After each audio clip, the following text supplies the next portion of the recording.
Hello and welcome to another Delivered, where we're here to talk about building successful digital products and great businesses. My name is Chris Bradshaw. I am the Product Strategy Director here at Infinum, and I'll be your host for today. And today we have an amazing guest. Her name is Paya Baker, and she's the Director of Marketing at the Association of Plastic Recyclers, otherwise known as APR. And she's focusing on strategy and communication, APR's programs, really helping support their members to get a positive impact out of their recycling policies and systems. And with over 20 years of brand experience, and she's worked with some of the massive, massive brands on sustainable marketing like Nestle Waters in North America, and even held marketing leadership roles at places like Timex and Unilever. It's fair to say she has some great experience on the subject matter. So before we jump in and start to talk about this, let's talk about Q&A. So there's a box somewhere in your screen where you can leave your questions for Paya. Please keep them short, precise, nice and concise. And we'll get through as many as we can at the end of the show. And we'd love to get you involved in the discussion with us. So I think that's about it. So before we get into it, I'd like to say thank you all for joining us. And let's go meet Paya. Let's get into this recycling game conversation. Let's go.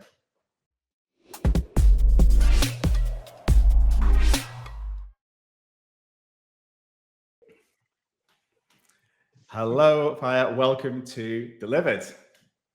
Thank you. So excited to be here, Chris.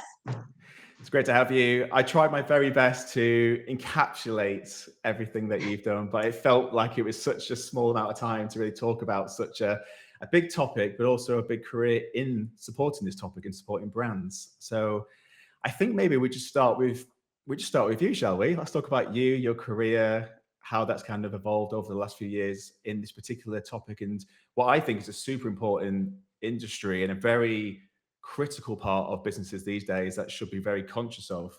So yeah, let's start with you and we'll go from there. Sure, happy to. Yeah, I mean, really, my background is in marketing and communication, so we can start there. I mean, out of college, I actually thought I wanted to save the world and do community organizing, but that did not happen. So I took kind of a traditional job, and within there, quickly figured out what I loved was marketing. I went and got my MBA and ended up at Unilever. And I think what I loved about marketing, what really drew me to it, was really understanding consumer insights and thinking, trying to really figure out what people were thinking, what they needed, even if they couldn't articulate it themselves. So I love knowing, trying to figure out what people wanted and how brands could deliver on it. I took a few other roles after that. I worked at Timex for a while, had a fun time working in the sports and outdoor industry with the Timex Ironman brand, working with athletes. And then in 2015, I moved to Nestle. And it was at Nestle where my career really took a new turn, which is where I've been ever since. And that's because my very first role was really focused on sustainability and telling a sustainability story through a brand lens. Um, and I suddenly realized how much more meaningful personally that was to me. But what also was inspiring was, instead of just thinking about what a consumer really wanted, what a brand could deliver, it was bringing in a third need, which is, what does the world need? And Mm. I certainly kind of honed over the years of leading sustainability marketing at Nestle. If you can find that sweet spot in the middle, it really is powerful. Brands have huge platforms, a huge opportunity to have an impact. Consumers Mm. more and more are looking for that. And so for me, that was really the sweet spot of marketing. And when I was at Nestle, I also got very involved in our packaging roadmap and trying to figure out how to make our packaging more sustainable. Worked a lot in recycling, and that has led me to APR. So APR is a nonprofit based in North America with a very simple mission to recycle more plastic to reduce waste. It is an amazing organization, small, but filled with engineers and scientists who are committed to improving recycling. And so, what I can bring to the organization and what I try to do every day is really ensure that the programs, these amazing resources, informational resources, programs, tools that APR has developed to get the word out, so as many organizations as possible can utilize them, understand them, benefit them, really to impact the world, which is to help recycle more plastics. I love that. And I love the facts and the honesty about having a job that could actually help save the world, or at least in some way impact it. I think everyone, I mean, I can't speak for myself. I'm sure everyone resonates with this. Like everyone would love a job that has that kind of nuance to it and that meaning. And I think when you put it that way, I also love the part you mentioned about brands, how, I guess sometimes brands can be demonized for various things, but actually they are also a platform for good if they're utilizing the right policies and the right way to think and deliver things. So I Yeah. love that philosophy as well.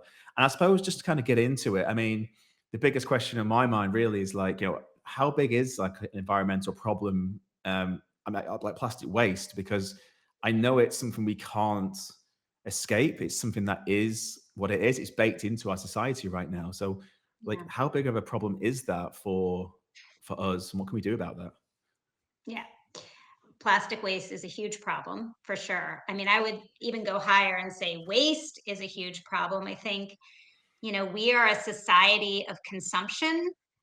We have gotten really used to eating on the go, ordering things online whenever we want it. And you just think about all that extra packaging that we didn't used to have that we have. It benefits our life. It makes us more efficient. It makes things go faster. It's easier. So all of that is progress, but the consumption has just really ramped up. And at the same time, I mean, I can speak, I'm based out of the US, but I think a lot of us in the US and probably in Europe too, we don't see our waste. It's not something that Mm, we're used to thinking about. We kind of put it away and move on.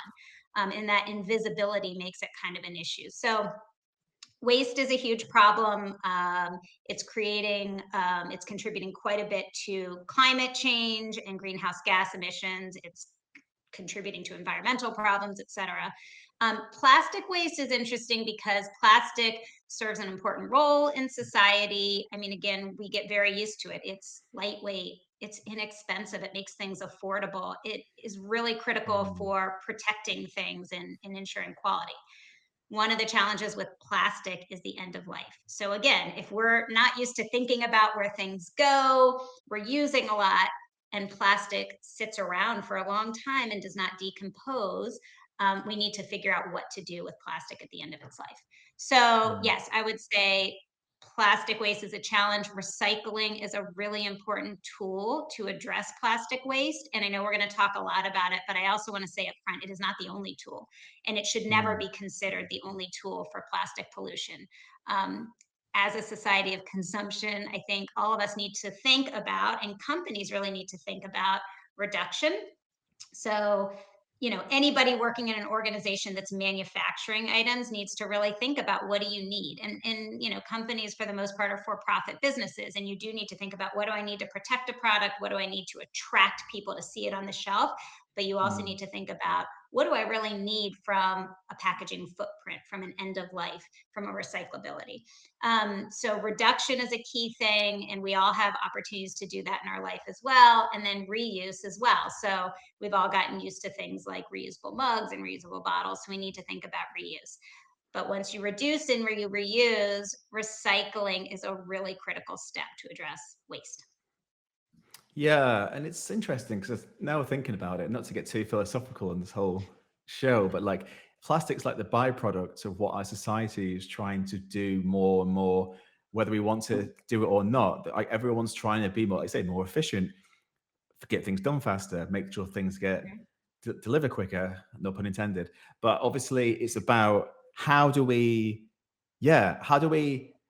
take responsibility for that? Because you're right, you don't see, US, UK, like you don't see your waste, you don't see where it goes. You just assume it goes somewhere Mm. nice and ethical. And I suppose why this is quite it sticks with my mind a lot. I mean, a lot of the viewers of this show are part of a corporation, hopefully have decision making powers in some cases. And I know, for example, like at Infinum, we're really passionate about sustainability. We have like a bunch of climate neutral policies. We have a lot of things we like to do to kind of encourage our staff to help the environment, but it has to come from a policy or a business or a brand side first. So I think you're totally right. It has to be driven from commerce to have mass effect and to tackle such a widespread challenge. I think that's a Yeah. big deal.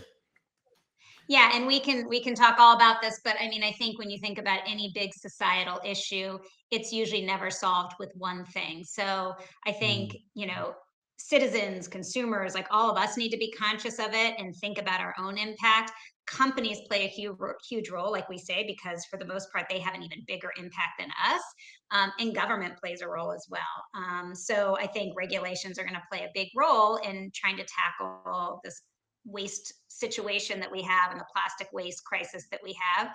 But it Mhm. really does take everybody working together.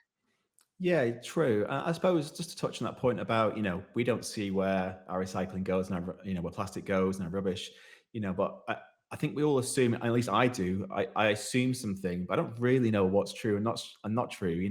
Is there like a myth maybe that you could maybe, I guess, debunk from a plastic Right. recycling standpoint that we could at least share with the audience, give them some like certainty in all of this? Yeah.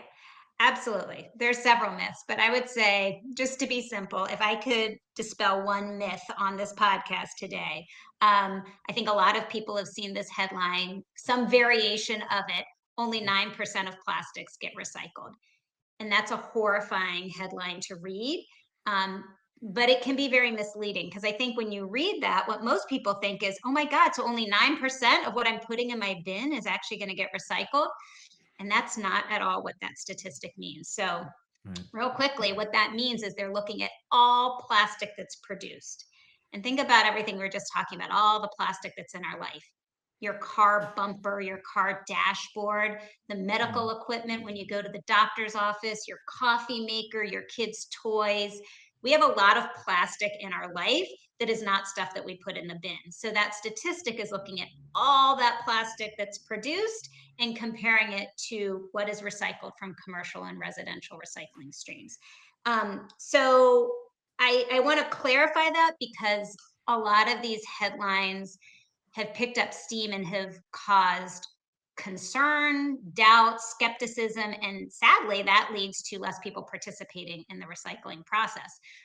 So for me, it's really important, and I get this question a lot when I'm at parties or hanging out with friends, to just let people know that the majority of the recyclable plastic that you put in your bin at home, and I should clarify, let me speak about the US right now, but I'm pretty sure this goes for Europe as well. The majority of the recyclable plastic that you put in the bin at home gets recycled. It will make it to a MRF. It will get through the sorting process, be turned into new pellets, and then reused in a product. So Mm. that is the good news. Now, there are some things, just little side notes. And again, what's interesting is recycling is local. So individual communities decide what is accepted.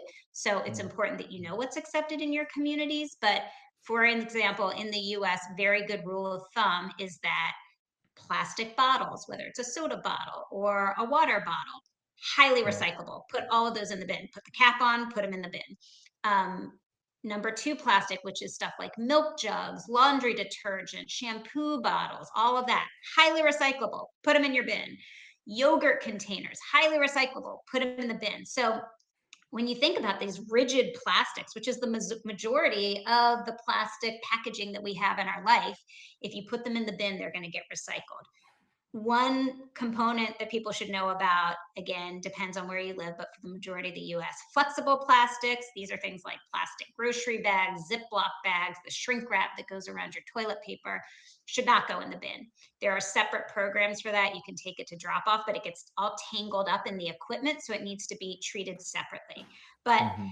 I guess, what my fear is that with all these headlines, people stop recycling because they think it just doesn't make a difference and why bother? But that's not true at all. The Yeah. last point I'll make to drive it home is that the last numbers we have reported are from 2022. So in the US, we recycled 5 billion pounds of plastic in North America. It's a big number. What does Mm. that mean? Well, it's the equivalent of about 340 18-wheeler trucks filled with plastic not going into the landfill every day because of recycling. So when people are at home and they're like, does recycling really work? Should I recycle? Just imagine 340 trucks lined up. Like that is the savings that we get because you're putting your recyclables in your bin at home. So please continue to do so. Yeah, I love that. And I think, it's such an easy thing to do as well. And I think if the collective intelligence of the world just didn't bother, then I think we'll be in a much worse state. And I think it's such a simple thing to action as a human, right? To do this, and especially at the Yeah. company level, you'd like to think it would trickle down through the company to the employees, staff, etc. And it's actually quite reassuring to hear like things do get recycled as well. Like as a layman in this, I hear these things. I don't really know. I hope so. I hope for the best, you know. But I suppose also like we're talking a lot about recycling here and all that. I mean, from the people listening, what is that definition of recyclability or recycling? You know, how do companies design for that? You know, we I think a lot of design is, I guess, from what we do at Infinite, we're always thinking about visual design, product design, you know, maybe even workflow design or service design. But there is a design philosophy, I guess, a company could be deploying, right, in terms of better recyclability at that scale as well. There has to be some sort of design Yeah. for them to do that. So let's talk about what Yeah. that definition really is and how that reflects on companies. Totally. And it's a great question to ask because that's another thing that people don't really understand. Hopefully, if you're in a packaging engineering role or a sustainability role, you understand this and you're asking these questions too. But for something to be considered recyclable, it is a complicated process. At APR, we list Yeah. 4 criteria. So you need to think about access, convenient access. Can people actually recycle it? Do they have curbside access? Do they have a drop off facility that's not too far from their home? If they don't, you can't really call it recyclable. So, access is important. You need to make sure that the item you're recycling is accepted by a recycling facility. So, that's really important. So, it's in a category of items that actually will be accepted by the facility and not rejected. The third thing is, which is another little myth thing that I can bust here, is that there needs to be an end market for the Mm. recycled plastic once it gets turned into new plastic. And I think this is another thing. I think we kind of almost because it's an invisible thing, this waste, we kind of think of it as like a public service almost, but recycling is a business. There needs to be a buyer and there needs to be a seller, and it needs to be economically viable to work. So there needs to be an opportunity, a market sitting and waiting, ready to buy that resin in order for something to be considered recyclable. And then designing for recyclability is the fourth thing. And I would argue Mm. it's probably where it all starts. So this is really important for companies to think about. Like I said, there's so many different things you do need to consider if you're manufacturing a product. You know, you need to make sure that people like the way it looks and it pops and that it works well. But you should be thinking about the packaging as well. And are you designing it so that it will make it through the recycling stream? Mm. Um, Mm. so it's complicated. If anybody has the chance to call their local recycler to actually do a tour, I highly recommend it. We have some videos about how recycling works that you can watch on our website too. But I mean, to go into a materials recovery facility, which we call a MRF, is fascinating. That's where you get all of this material. It usually comes in all in one big truck. You'll see cardboard and glass and Yeah. aluminum cans and plastic bottles and all sorts of things mixed together, and they all get dumped on a conveyor belt. And then from there, it's just this process, pretty automated. There's some human intervention, but for the most part, fascinating. All this specialized equipment whose job it is to separate all that material into individual streams so that it can get reprocessed and sold off to a buyer. So Mm. because of that, there's all these pitfalls. So think about, like, for example, there's huge high powered magnets that are trying to look for metal. So if you Yeah. have a plastic bottle with a metal cap, that might get sucked up by a magnet, and now you've lost the plastic. It'll get discarded. So there are Ah. all sorts of things, later in the process, less of sorting, more in processing, glues that stick labels to bottles or containers. If those glues aren't designed correctly, they might not be separated at all from the container. And then the processes that are set up won't work. So something that's supposed to float to the top to get skimmed off might sink to the bottom. Mm. So it's complicated. There's a lot of steps, but there are tools to help you with this. So again, for APR, we have the APR design guide. And it is a digital tool that people can go in and use to try to figure out any individual component of a packaging or the whole packaging overall. Will it make it through the recycling system? Yeah, I think that's really important as well because most of these things come down to a very common denominator, right, which is education. And I think Yeah. if we can provide the tooling and the guides, so we provide handbooks, right, for Infinite. We talk a lot about what each component is that we sell to client, whether it's from design, from engineering, from whatever. And you're right, in terms of the APR design guide, I guess this is equally the same thing, just in a different context. It's actually helping educate companies what they should be looking for and how they should be treating these various ways of working, I guess, around this topic. And I suppose my curiosity around this is then, okay, so there's a guide there, that's great. It's online, APR's got it ready to go. Like, who should be using it? And, are there any success stories maybe attributed to this that you could maybe share just to kind of add verbiage to the guide conversation? Yeah. So it is a free digital tool.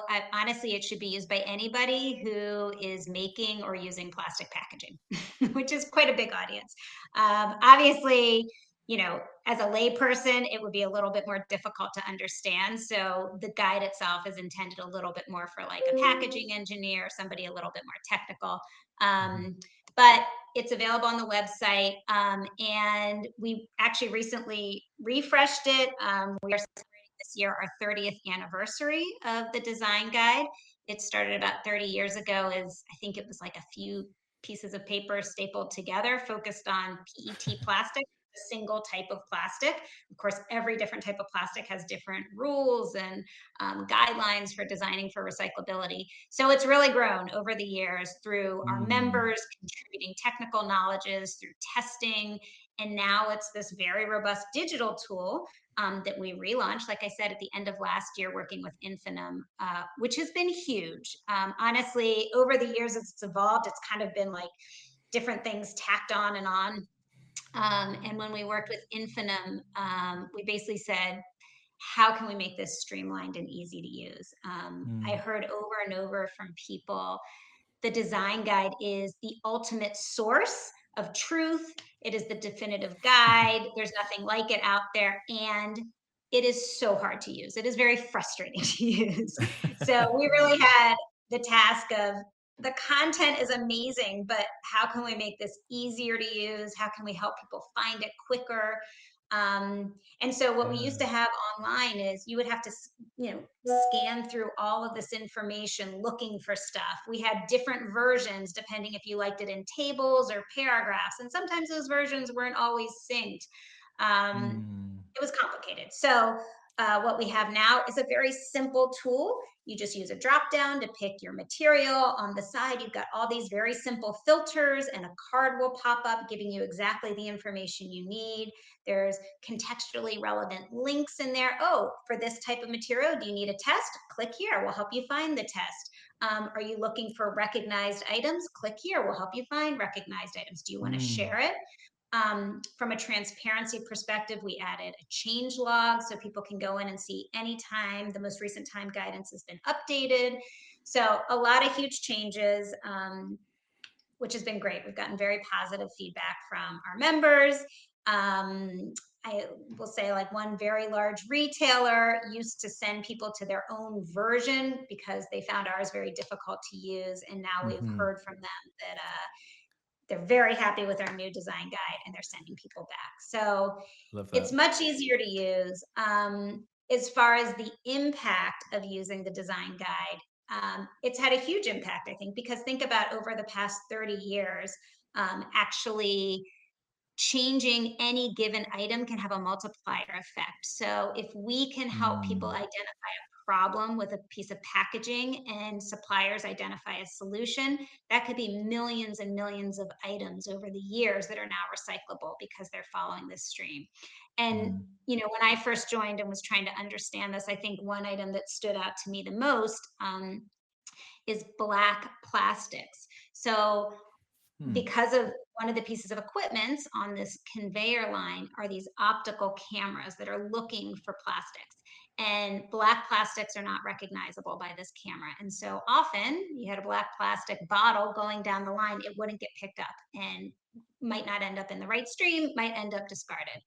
Yeah. APR through the design guide was one of the first organizations to highlight this as an issue and develop a test so that brands could actually test their product to see if it was going to get picked up and sorted correctly or not. Um, Once we did that, it spurred innovation within the category, and all these suppliers started trying to tackle the problem. What could you do for a black plastic bottle so that it was identified correctly? And many companies came up with new colorant that actually was identifiable by this optical sorter, an NIR identifiable black Mm, colorant. mm. So from there, companies were able to adopt it. They were able to keep their black bottle, but know that it was going to be sorted correctly. So you mentioned Unilever, my former employer. So the iconic Axe Yeah. bottle, which is always black. If anyone has a teenage son like I do in their house, you probably know that body wash by the scent in the black bottle. That has this special colorant so that Unilever can continue to have their brand color, but know that those products are going to be picked up through the recycling system. That's so interesting. Yeah, it's quite nostalgic. So we have Axe, or what's known as Lynx, I think, in the Oh, UK, yes. which is just Thank yeah. thank you And for and even mentioning. though yeah, even though I'm a man now who's basically just hit 40, and my parents still sometimes get me at, I think as a joke. I'm not sure, but I'm still like 14 or something. But it is that black bottle, isn't it? And Got a strong cell, which lasts all day. that's it. Yeah, maybe I'll give some away at the end of the show. For people.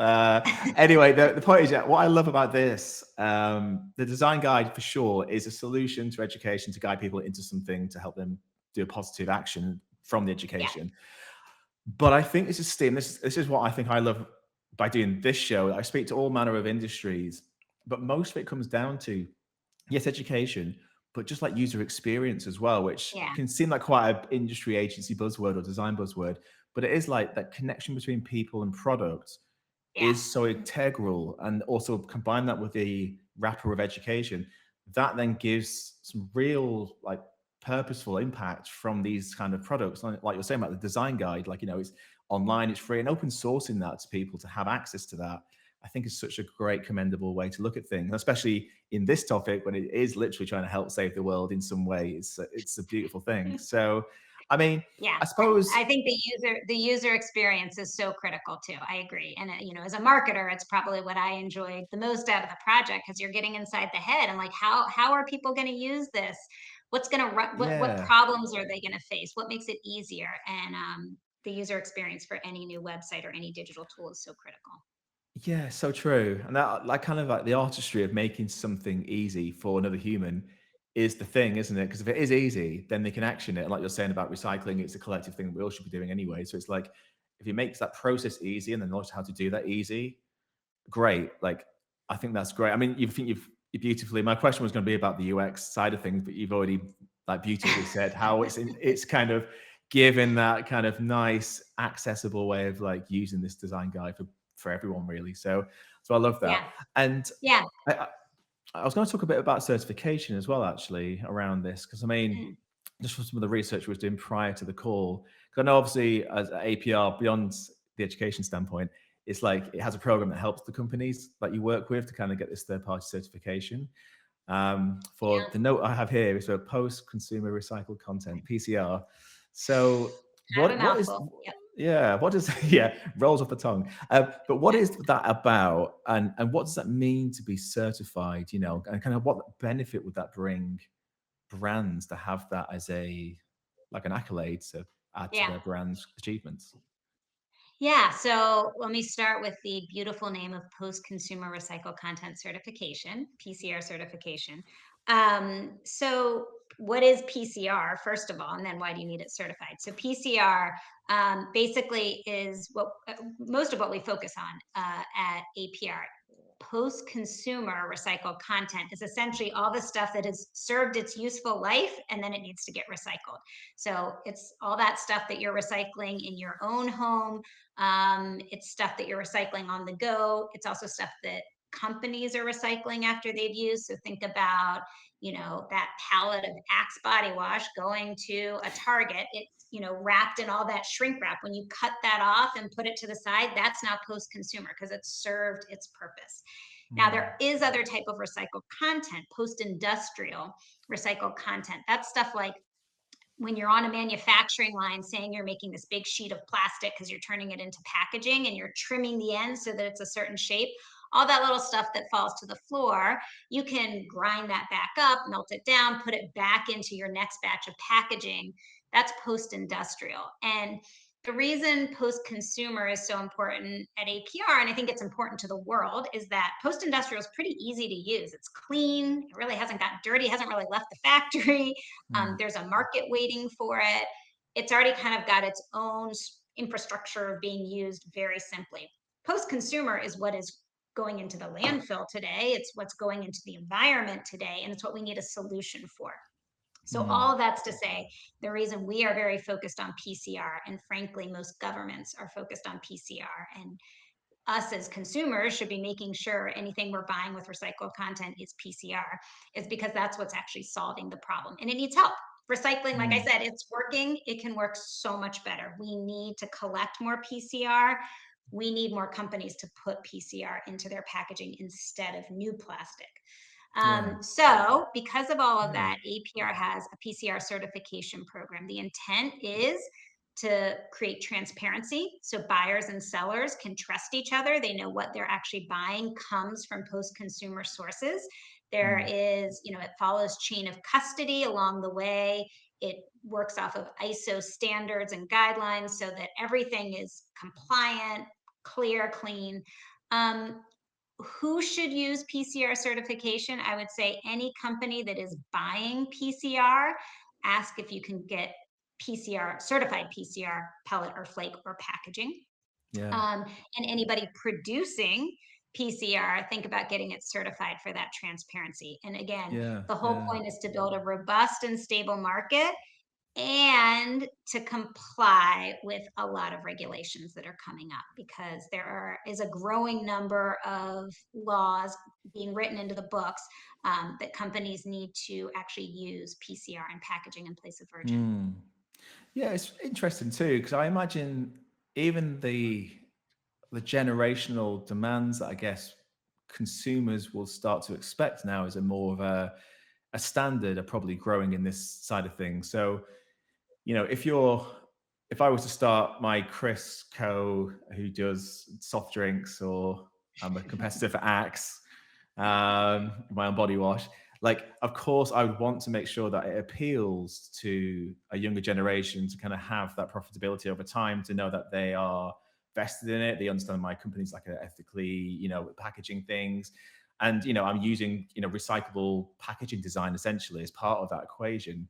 So I think, like you're saying, we have a B Corp certified organizations here in the UK, which is something fairly similar, where they're following a lot of those rigorous processes to make sure the companies following the right kind of like philosophy, I guess you could say, both to attract the right kind of staff, but also the right kind of customer as well. Mm, And also I think so in some respects, I suppose my question really is like, around kind of like young consumers that are kind of, you assume we're driving this demand more as they become more part of the marketplace. Do mhm. you see that as a key part of why this is really important? Not just because it's ethically and sustainably better as well, Yeah. but why companies should prioritize this sort of way of thinking, because it gives not just them obviously the nice kudos of having this as a Yeah. brand, but also you assume over the long term better profitability and some better customer retention. Yeah, and there's a lot to unpack in that question, but it's a really important one, Mm. because I think if we all relied on companies doing this because it's kind of just the right thing to do, it's not going to work. Because, like I said, if you're a for-profit company, your goal is to drive revenue and to demonstrate that to your board and your shareholders and all of that. So you can't do things just because it feels good. So it's got to make business sense. And certainly in Mm. my roles when I was at Nestle and Unilever, like we did talk a lot about showing the business case for this. And younger consumers play an important role in this. Let's see, I mean, I've seen statistics like 2/3 of consumers in the US, I believe it is, I don't think it's global, I think it's in the US, do Mm. expect companies to be responsible when it comes to recyclable packaging or the end of life of packaging. They want to make sure that companies are thinking through this and building sustainable packaging. Um, but we all know there's intention action gaps. So sometimes people say they want something recyclable or they want a sustainable product, but then when it comes time to buy it, they might not be following through on that. So Mm. the other thing that has been great that's been developed in the past, I don't know, 6, 7 years in the US is NYU Stern has a sustainable market share index where they're tracking across all sorts of different CPG categories. So these are things like, beverages and diapers and shampoos, the kind of stuff that you're buying day to day, weekly at your grocery store. So they've been tracking that for years now. And what they're able to compare is what is the growth rate of products that kind of have been labeled and marketed as Mhm. sustainable in some way, not just because of recycling, though. This is just general sustainable. So there's lots of different components in there versus conventional products that don't have any of that. And they have seen consistently higher growth from the products that are labeled as sustainable. So I think the latest Mm. report I saw was something like 50% higher growth rates for those categories. So what that tells me is that the scan data is demonstrating that sustainability is a business proposition as well. And if you go Mm. deeper in that, you do see younger consumers are a big part of that. Not just younger consumers, but younger consumers, higher education levels, higher affluence, and urban consumers are really what are driving that growth rate in sustainable products. Yeah. So, Yeah. Love that. like the business need of it, making sure you understand your consumers is really important. And I mean, as a marketer and in the roles that I've held, I think just a general word of advice for any company listening is if you are taking actions that are delivering on sustainability, you also need to figure out how to communicate to that your consumer. And certainly that does not mean you should have greenwashing, because that is a terrible thing and should be avoided at all costs.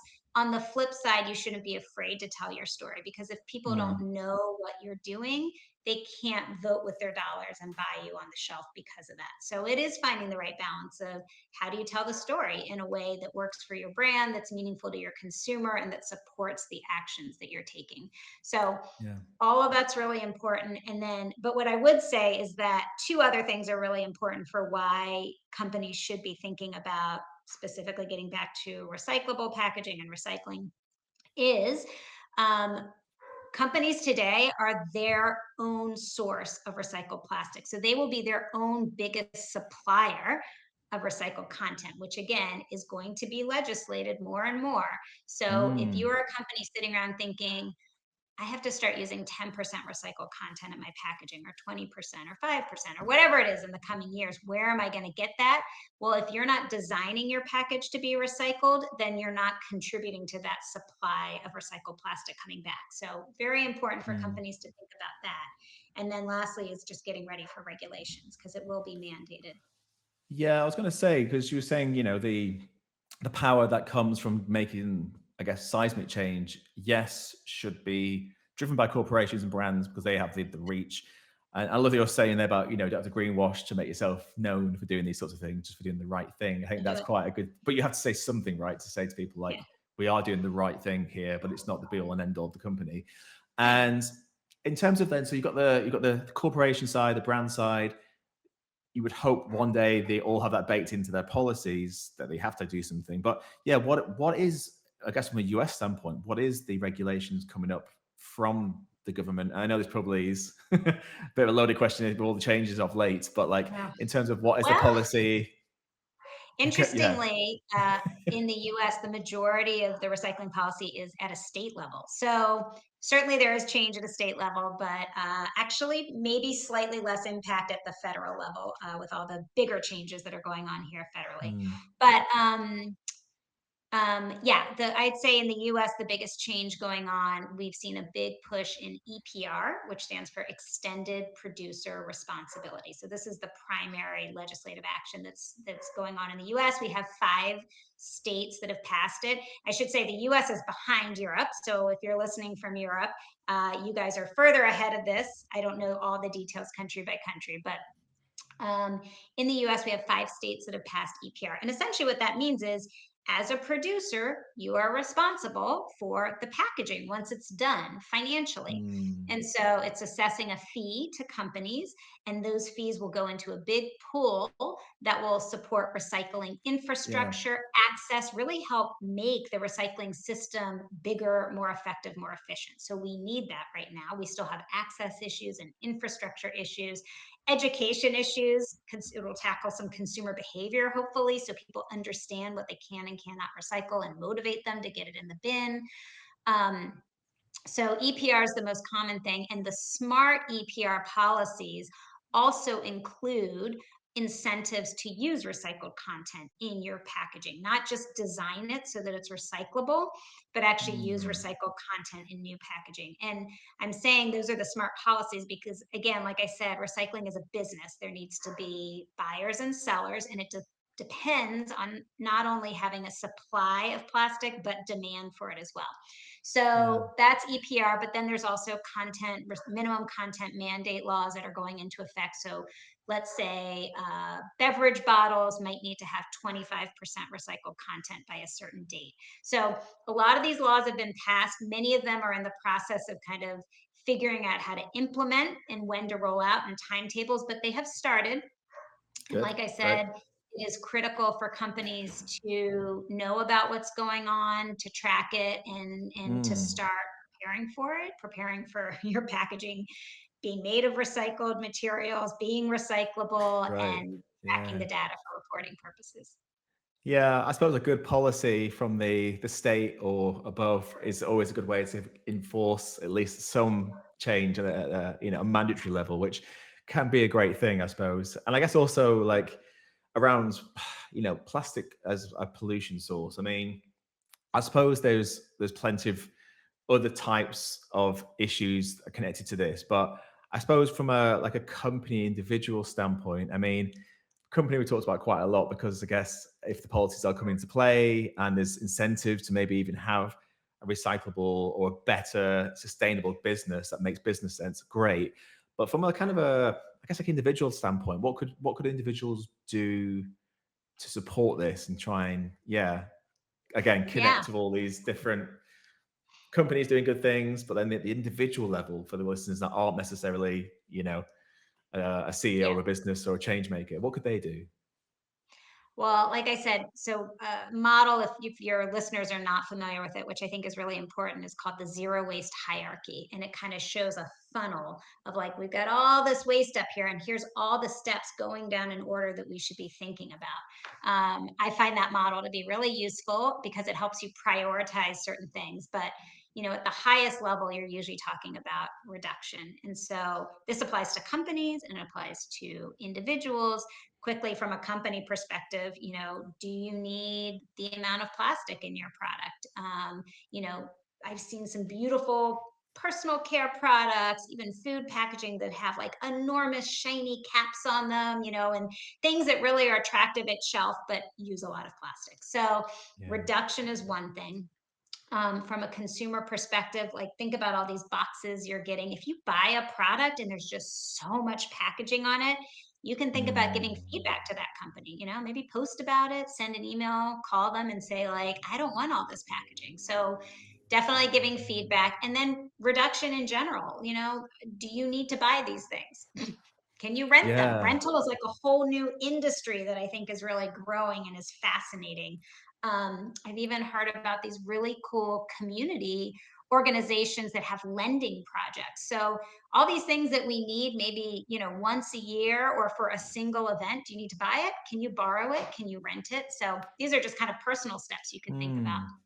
Mm. Yeah. um Reusing, like I definitely use my reusable mug, my reusable bottle, my reusable bag. So think about all the things in your life where maybe a reusable model is better, because that's just fewer Mm. single use items that you're using once and then hopefully recycling if it was Yeah. designed correctly.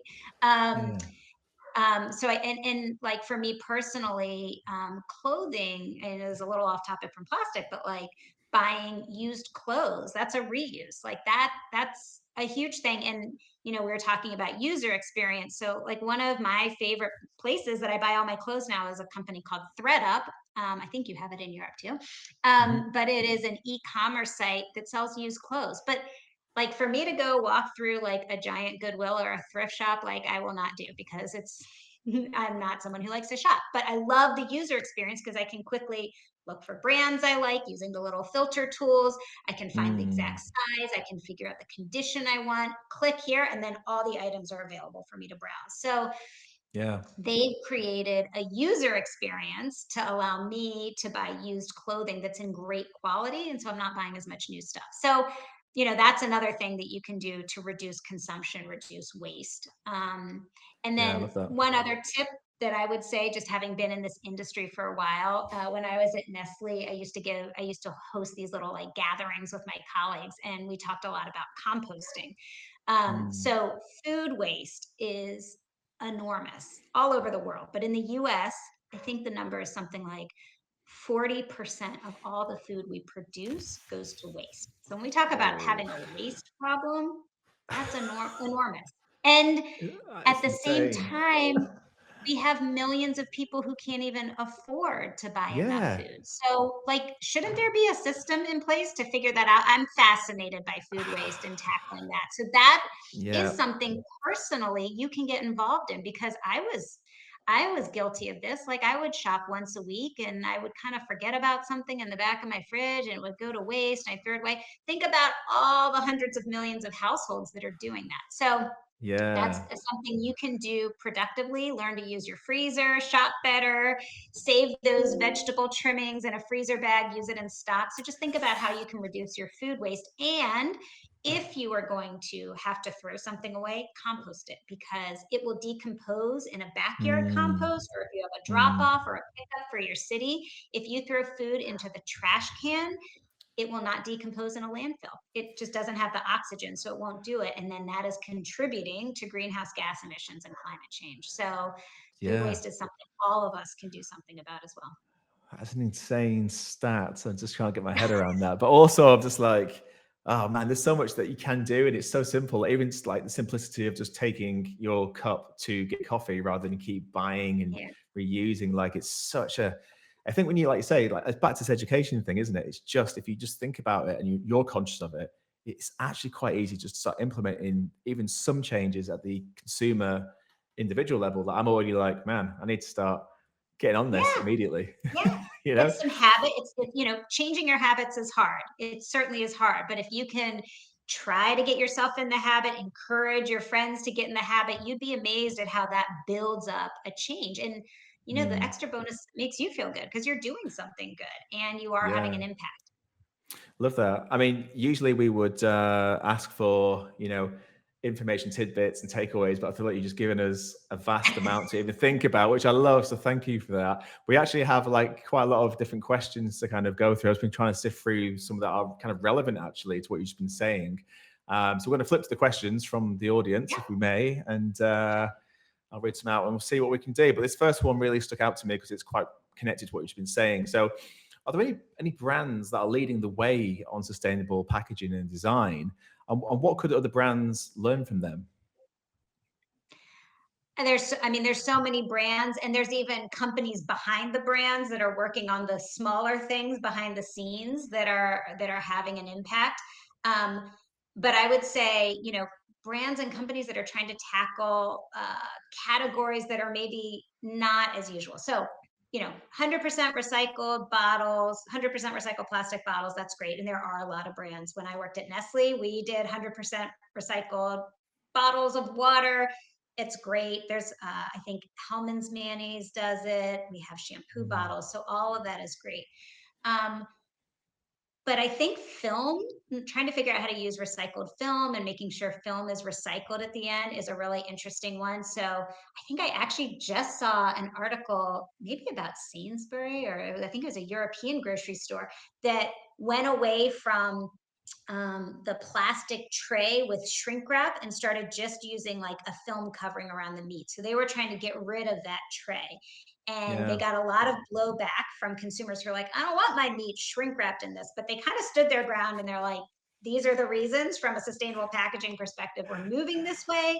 yeah, And they experienced no sales loss because of it. So, I think yeah. it's some of those things like that are really interesting. Obviously, there's all sorts of brands. Like I have tried out Grove products at home, and they sell you a reusable bottle with a concentrated kind of pouch. No, it's not even a pouch, it's in a box, a little concentrated box that you put in, fill with water at yourself at home to get your cleaners.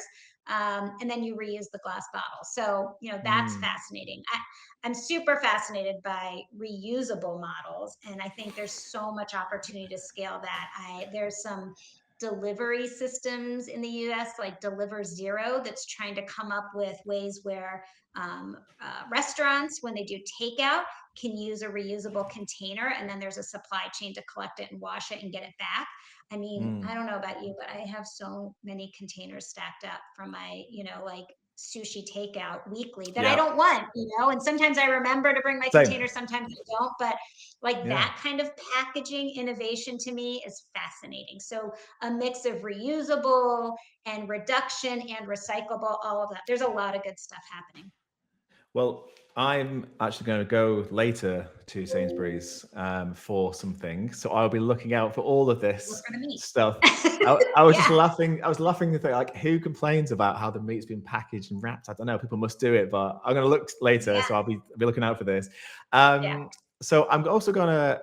I have a question actually that we want to know from our side actually, and it's, sorry, it's just slightly cringy, but I'm going to ask it in this manner. But since our podcast is called Delivered, we want to actually ask you what's the best thing that you've kind of delivered from your side, whether it could be a career thing or it could be a personal life thing. You can choose, but it feels like a very apt question at this stage, just to throw it out to your sides, Oh my gosh, the best thing. That's a lot of pressure there.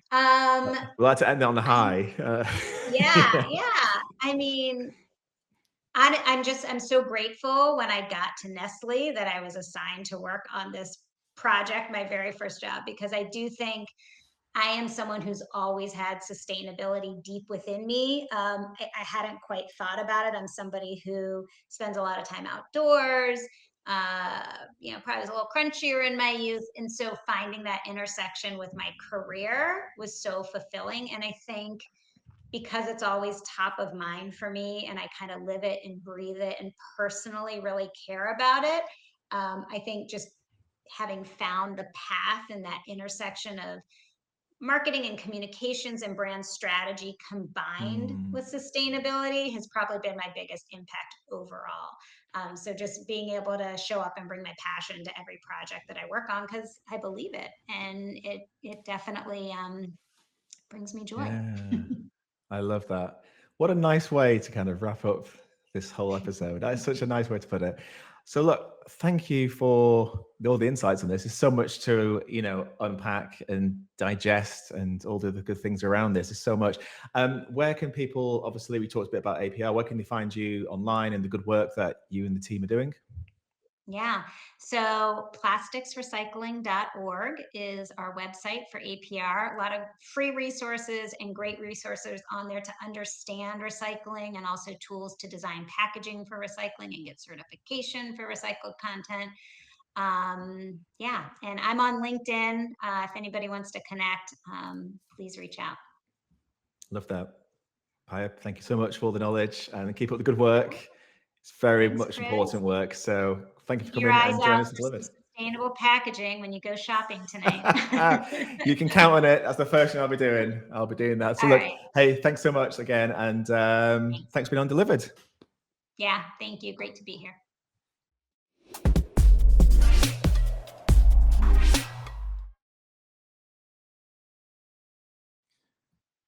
Well, a big thank you to Paya and all the knowledge and information she's been sharing with us all. I hope you enjoyed that episode. It's definitely left me a few things to think about, that, sustainability isn't just about businesses, it's about individuals as well. And it's super possible to do that. So thank you all for joining today. Thanks for all the time. Thanks for all the questions as well. And just being part of the Delivered experience today. And yeah, if you have any requirements for things like design, anything along digital transformation, things like that, of course, come and see us at infinum.com. We specialize in digital products, building trust with your brand, your customers, and essentially setting your business apart with digital innovation.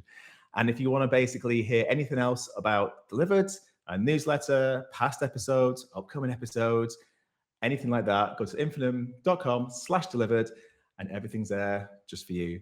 So that being said, that's it for today. I've been Chris Bradshaw. This has been Delivered. Wishing you all a beautiful morning, afternoon, evening, wherever you are in the world. And I'll see you all next time. Goodbye.